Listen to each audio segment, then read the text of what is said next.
Hi students, నేను మీ గణేష్ సార్ని. గవర్నెన్స్లో భాగంగా మనము ఈరోజు ministries and departments at the union level చూడబోతున్నాం. చాలా ఇంపార్టెంట్ టాపిక్ అండి ఇది. ప్రీవియస్ ఇయర్ క్వశ్చన్స్ కూడా ఈ టాపిక్ నుంచి వచ్చాయి. So ministries, departments at the union level, దీంతో సెంట్రల్ సెక్రటరేట్ మొత్తం అయిపోతుంది.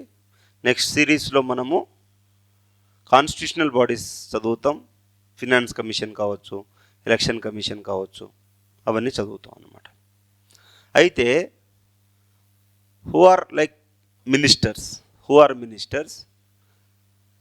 It is the primary administrative unit of the central government responsible for specific sector. చాలా ఇంపార్టెంట్ అండి. మీరు మినిస్టర్స్ అన్న దానికి ఎప్పుడు డెఫినేషన్ విని ఉండరు. కొంతమంది అంటే పబ్లిక్ అడ్మినిస్ట్రేషన్ చదివిన వాళ్ళు చదివేసి ఉంటారు. అని మనం జనరల్ స్టడీస్ చదువుతున్నాం కాబట్టి మినిస్టర్కి కూడా డెఫినేషన్ ఉంటుందా అనేది మనకు తెలిసి ఉండదు. It is the primary administrative unit of the central government. ఒకవేళ స్టేట్ మినిస్టర్స్ అయితే they are the primary administrative unit of the state government, responsible for specific sector only. Minister అంటే. డిపార్ట్మెంట్ అంటే ఏంటి? డిపార్ట్మెంట్ యొక్క డెఫినేషన్ ఏంటంటే it is a sub unit within the minister, handling a specified function and implementing policies. వాళ్ళకి specified functions ఉంటాయి. ఆ యొక్క functions ఏంటి? పాలసీ ఫార్ములేషన్ కావచ్చు, అడ్మినిస్ట్రేటివ్ వర్క్ కావచ్చు. ఆ యొక్క అడ్మినిస్ట్రేటివ్ బ్యాక్గ్రౌండ్ వర్క్ అంతా వీళ్ళే చేస్తారు. చేసి ఏమైనా రిక్వైర్మెంట్ ఉంటే పాలసీ ఫార్ములేషన్కి స్కోప్ ఇస్తారు. అండ్ పాలసీ ఇంప్లిమెంటేషన్లో డిపార్ట్మెంట్స్ చాలా కీ రోల్ ప్లే చేస్తాయి. అండ్ ఇది మినిస్టర్స్కి డిపార్ట్మెంట్స్ యొక్క డెఫినేషన్. మీరు బాగా గుర్తుంచుకోవాలి. Primary administrative unit of the central government. Primary administrative unit of the central government రాయగలుగుతారు కదా. Next, what are the ministries role ఏంటి? Policy formulation, implementation, coordination. మళ్ళా చెప్తున్నా, పాలసీని ఏం చేయాలి? ఫార్ములేట్ చేయాలి. ఫార్ములేట్ చేసిన దాన్ని ఇంప్లిమెంట్ చేయాలి. ఇంప్లిమెంట్ చేయాలంటే ఏం కావాలి? కోఆర్డినేషన్ కావాలి. Policy formulation develops policies, programmes for specific sector like finance, health, home affairs, international relations, Jal Shakti, energy. ఈ విధంగా implementation oversees the execution of the policies and the administration related to the programme. These are the repeated things అండి. రిపీటెడ్గా ఉంటాయి. But మీకేంటంటే దీని నుంచి compulsory ఒక question వస్తుంది, 100% ఒక క్వశ్చన్ వస్తుంది. Next, coordination ensures a coordination with other ministries, departments for the comprehensive governance. అంటే మీకు ప్రాపర్ ఇంప్లిమెంటేషన్ అవ్వాలి అంటే ఏం చేయాలి? కాంప్రిహెన్సివ్ గవర్నెన్స్ కోసం కోఆర్డినేషన్ అనేది చాలా important. Key ministries and their functions. మనకు తెలుసు what are the key ministry. First finance, దాని తర్వాత హోమ్ అఫైర్స్, దాని తర్వాత ఎక్స్టర్నల్ అఫైర్స్ మినిస్టర్, దాని తర్వాత డిఫెన్స్, దాని తర్వాత health and family welfare and ministry of education and other things also there. But మనకి ఎగ్జామ్లో కొన్నే రాయాలి కాబట్టి ఇవి కొన్ని గుర్తుంచుకోండి, లేదా మీకు ఏదైతే కీ అనిపిస్తుందో అది రాసుకోండి. So ministry of finance manages economic policy, government spending, taxation and financial regulation. Home affairs overseas the internal security, law and order and administration of the states.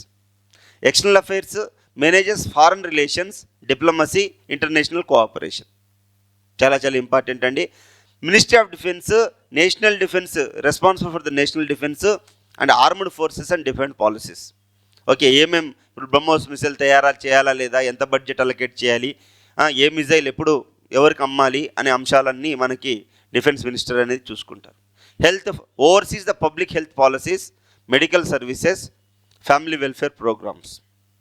Education, they formulate the policies on education, manages educational institutions, promote literacy. Literacy పెరగాల లేదా అని ఎవరు చూసుకోవాలి? Ministry of education చూసుకుంటారు. So departments యొక్క role ఏంటంటే they are the specialisation role and they have the administrative role. What are the specialization role? Focuses on a specific functions or the services within the ministry. Departments like revenue, departments of health. మళ్ళా department of రెవెన్యూలో sub departments ఉంటాయి, వాటికి HODs ఉంటారు. మీకు అన్నీ తెలిసిన విషయాలే. So administrative support, provide administrative support and implementation of the policies. Key departments and their functions. Department of the Revenue functions, manages the taxation, revenue collection, fiscal policies. Department of the Health and Family Welfare, ఈ యొక్క department ఏం చేస్తుంది, implementation of the public health and initiatives, manages hospitals, overseas the medical research. So ఈ విధంగా మీరు చదివేటటువంటి, మీరు important అనుకున్నటువంటి డిపార్ట్మెంట్స్కి ఈ విధంగా ఒక నోట్స్ రాసుకోండి. ఆ నోట్స్ని చదవండి, గుర్తుంచుకోండి. Don't burden with so much content అండి. టు ద పాయింట్ కంటెంట్ రాసుకోండి. 1కి 10 సార్లు చదవండి, బట్టి పట్టండి. ఎగ్జామ్ రాసేటప్పుడు అదే పాయింట్ రాయండి. మీరు ఎగ్జామ్ రాసేటప్పుడు ఆలోచించి రాయకూడదు. మీ దగ్గర ఉన్న కంటెంట్ అక్కడ వామిట్ చేసి రావాలి. ఎవరైతే వామిట్ చేసి వస్తారో కంటెంట్ని, వాళ్ళకి సర్వీస్ వస్తుంది, వాళ్ళకే టైం సరిపోతుంది. మీరు ఏ ఒక్క క్వశ్చన్ వదిలేసి వచ్చినా మనకు సర్వీస్ రానట్టే. మనకి ఆర్డీఓ అయ్యే వాళ్ళు కాస్త డిఎస్పీ అవ్వచ్చు, డిఎస్పీ అయ్యే వాళ్ళు కాస్త మున్సిపల్ కమిషనర్ అవ్వచ్చు. మీరు ఒక క్వశ్చన్ వదిలేసి వస్తే ఎంపీడీ అవుతారు, లేకపోతే మీకు సర్వీసే రాకుండా పోవచ్చు. అందుకోసం మనం ఏం చేయాలి, ప్రతి క్వశ్చన్కి టైం అలాట్ చేసుకోవాలి. ఇదే టైంలో నేను రాయాలి. మరి ఆ టైంలోనే మీరు రాయాలి అంటే ఏం చేయాలి, మీరు ప్రిపరేషన్లోనే ప్రతి టాపిక్ని బట్టి ఉంచుకోవాలి. మరి బట్టి పట్టాలంటే ఏం చేయాలి, మీ దగ్గర అంత స్పెసిఫిక్ నోట్స్ ఉండాలి. సో ఇంపార్టెంట్ అనుకునే నోట్స్ ఉండగలగాలి మీ దగ్గర. So department of a personal and training, ఇప్పుడు మీకు మన ఐఏఎస్ ఐపీఎస్ ఆఫీసర్లందరినీ వీళ్ళే యూపీఎస్లో సెలెక్ట్ అయ్యే వాళ్ళు వీళ్ళే అపాయింట్మెంట్లు ఇచ్చి ట్రైనింగ్ ఇప్పించంతా వీళ్ళే. So handles the recruitment, training and management of the civil services. Promote చేయాలన్నా డిమోట్ చేయాలన్నా వీళ్ళే చేస్తారు. Department of economic affairs, develop economic policies, analyse economic trends, manages economic planning. చూడండి, ప్రతి ఒక్క టర్మ్ చూడండి ఎంత స్పెసిఫిక్గా ఉందో. మీరు కూడా ఇదే మాదిరిగా రాయండి. Don't try to explain to the examiner, to the point రాయండి, టు ద పాయింట్ రాయండి. They will appreciate.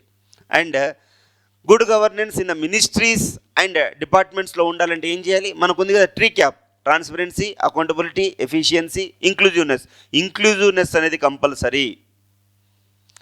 ఇంక్లూజివ్నెస్ ఉండకపోతే ఏమవుతుంది సార్ అయ్యా అంటే, మీకు ఏదో రెడీమేడ్ పాలసీ ఇంప్లిమెంటేషన్ చేస్తున్నట్టు ఉంటుంది. ఓకే, చూడండి, first transparency, openness, open process, ensures transparency in policy making and administrative process. Okay, next accountability, that is the responsibility అనేది ఉండాలి. Holds office accountable for their actions and decisions. ఎప్పుడైతే ఏ government అఫీషియల్ని వాళ్ళు తీసుకున్నటువంటి యాక్షన్కి వాళ్ళనే responsible చేస్తామో అప్పుడు ఎఫెక్టివ్గా పాలసీ అనేది ఫార్ములేట్ అవుతుంది, ఇంప్లిమెంట్ అవుతుంది. Efficiency, effective service delivery AIIMS to improve the efficiency in delivery of the services and implementation of the policies. Inclusiveness, stake holder engagement, engages various stake holders in decision making and policy formulation. For example farm bills ఉన్నాయండి. Farm bills ఎందుకు 3 farm bills వచ్చాయి, దాని తర్వాత cancel అయిపోయాయి. అవ్వడానికి కారణం ఏంటి, cancel అవ్వడానికి కారణం ఏంటి, బికాజ్ మనము ఈ యొక్క డెసిషన్ ఏదైతే తీసుకున్నారో ఆ డెసిషన్స్ డిబేట్స్తోనో డిస్కషన్స్తో కాకుండా పైనుంచి టాప్ డౌన్ అప్రోచ్ తీసుకున్నారు. బాటమ్ అప్రోచ్ ఉండాలి, బాటమ్ అప్ అప్రోచ్ ఉండాలి. అర్థమవుతుంది నేనేం మాట్లాడుతున్నాను. దాని తర్వాత examples of good governance and practices. Example of good governance ఏంటి, ఈ గవర్నెన్స్ ఇనిషియేటివ్ తీసుకోవాలి, సిటిజన్ ఫీడ్బ్యాక్ మెకానిజం ఉండాలి, పర్ఫార్మెన్స్ ఆడిట్ ఉండాలి. చాలా చాలా ఇంపార్టెంట్. ఈ 3 పదాలు రాసి వచ్చినా మీకు ఎక్కువ మార్క్స్ వస్తాయి. ఏంటి examples of the good governance practices ఏంటి, ఫస్ట్ది ఏంటి ఈ governance practices, next citizen feedback mechanism, థర్డ్ది ఏంటి పర్ఫార్మెన్స్ ఆడిట్స్ ఉండాలి. So digital platforms, for example uses technology enhance service delivery and transparency, for example online tax filing. Okay, next citizen feedback mechanisms, grievance redressals, systems for addressing a public grievances and incorporating feedbacks also. Public help line numbers తీసుకొని మీరు మనకి help line number ఇస్తారు కానీ ఎవరు phone ఎత్తరు. Performance audit monitoring, regular audits and reviews to the assess performance and ensures compliance with the standards. For example audit చేసేటప్పుడు according to the SOP నడుస్తుందా లేదా, అకార్డింగ్ టు ద స్టాండర్డ్స్ నడుస్తుందా లేదా చూసుకోవాలి. ఓకే, చూసుకోవాలి. నెక్స్ట్ శాంపుల్ క్వశ్చన్స్ అండి. Discuss the role of ministries and departments in the governance structure at the union level. how do they contribute to the effective administration? Explain the functions of a key ministries in the Indian central government. How do these ministries impact policy formulation and implementation? Analyze how good governance principles are applied within the ministries and the departments. Provide example of the practice that enhance transparency, accountability and efficiency. ఈ 3 క్వశ్చన్స్కి answer రాసి పంపించండి అండి. Ganesh sir classes @mentor అనే Telegram ఛానల్కి పంపించండి. And ఈ యొక్క క్లాసెస్ మీకు హెల్ప్ అవుతాయి అనుకుంటున్నాను. అండ్ ఈ కంటెంట్ ఏదైతే ఉందో మెయిన్స్ రాసేటటువంటి ఈ యొక్క పిల్లలకి పంపించండి. ఏబిపిఎస్సి కావచ్చు, టీఎస్పిఎస్సి కావచ్చు. సేమ్ కంటెంట్ ఏదైతే ఉందో యూపీఎస్సి మెయిన్స్ రాసే వాళ్ళకు కూడా పనికొస్తుందండి. ఎవరైతే తెలుగు మీడియం మన తెలుగు అభ్యర్థులు ఉన్నారో వాళ్ళకి హెల్ప్ అవుతుంది. Please do utilise this classes and please do subscribe to this channel. Thank you so much.